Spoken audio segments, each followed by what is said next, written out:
एकच, मी खरं तर एकदाच बोललो होतो मागच्या त्या सभांमध्ये, लावतो तो व्हिडिओ, ते आपल्या सगळ्यांनी लावतो व्हिडिओ आपलं ते सगळं सुरूच केलं. पण आता सांगतोय लावतो व्हिडिओ,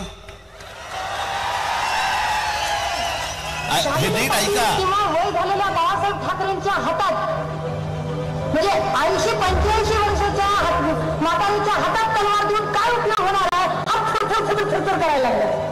आणि त्या हातात तलवार, तरुणीबाई पोरं काही गोट्या खेळायला गेली का, गेली त्यांना खेळायला लागली का, ह्याच्यावर आग्रह कधीच होत नाही. परत लाव. शालिनी पाटील किंवा वय झालेल्या बाळासाहेब ठाकरेंच्या हातात, म्हणजे 80-85 वर्षाच्या म्हातारीच्या हातात तलवार देऊन काय उपयोग होणार आहे, थरथर करायला लागलं. आणि त्या हातात तलवार, तरुणीबाई पोरं काही गोट्या खेळायला गेली का, गेली त्यांना खेळायला लागली का, ह्याच्यावर आग्रह कधीच होत नाही.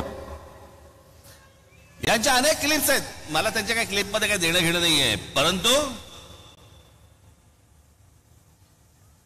ज्या माननीय बाळासाहेबांबद्दल वक्तव्य करणाऱ्या या बाई 70-75-80 वर्षाच्या म्हाताऱ्याच्या हातामध्ये तलवार दिल्यावरती लटलटणारा हा हात, असं बोलणाऱ्या व्यक्तीला तुम्ही तुमच्या पक्षाची प्रवक्ती करता, तुमच्या पक्षाची नेते करता, आणि तुम्ही तुमच्या वडिलांवरती प्रेम आहे म्हणून सांगता.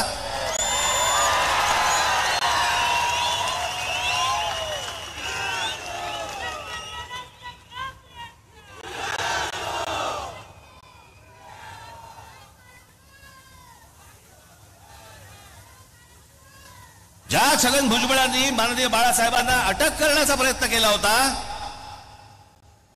त्या छगन भुजबळांबरोबर तुम्ही बाहेर पडल्यावरती, भाजपवरनं फारकत घेतल्यावरती एका मंत्रिमंडळामध्ये तुम्ही मांडीला मांडी लावून बसता, तेव्हा वाटत नाही की माझ्या वडिलांना अटक करायला लावणार हा माणूस, ह्याच्यावर मी बसणार नाही, वाटलं नाही तेव्हा?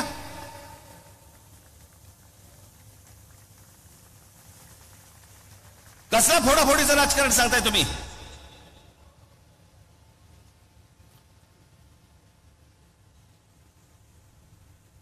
ही सगळी माणसं जे काय आज आहेत, एक गोष्ट तुम्हाला सांगतो, मी ज्या वेळेला पक्षातनं बाहेर पडलो, माननीय बाळासाहेबांना सांगून बाहेर पडलो.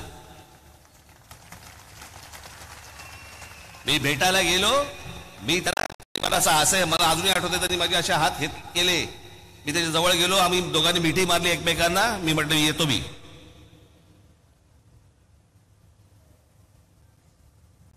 काय करणार आहेस म्हटलं, मला माहित नाही. पण एक निश्चित मनात होतं, माननीय बाळासाहेब ठाकरे सोडून कोणाच्याही हाताखाली काम करणार नाही.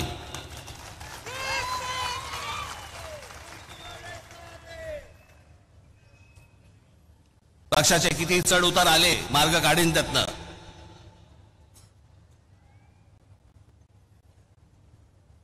यांनी काय पाहिलंय? मला असं वाटतं कुठेतरी मध्यंतरी ते सगळं सुरू होतं की ह्यांना सगळ्यांना सिंपती मिळाली. कसली सिंपती? 2-2.5 वर्षापूर्वीचा काळ काढून बघा. शिवसेना आणि भारतीय जनता पक्ष तुम्ही एकत्र निवडणूक लढवलीत तर रे, लोकांनी तुम्हाला एकत्र म्हणून, तुम्हाला युती म्हणून मतदान केलं होतं ना. तेव्हा निकाल लागल्यानंतर ज्या वेळेला त्याला कळलं की बाबा आपल्याशिवाय ह्यांचं सरकार बसत नाही, नवीन टोम काढली. आपलं ते 2.5 वर्षाचं उपमुख्यमंत्री पदाचं काय, हे म्हणे 4 भिंती ठरलं आमचं. 4 भिंतीत आधी काय नाही बोललात?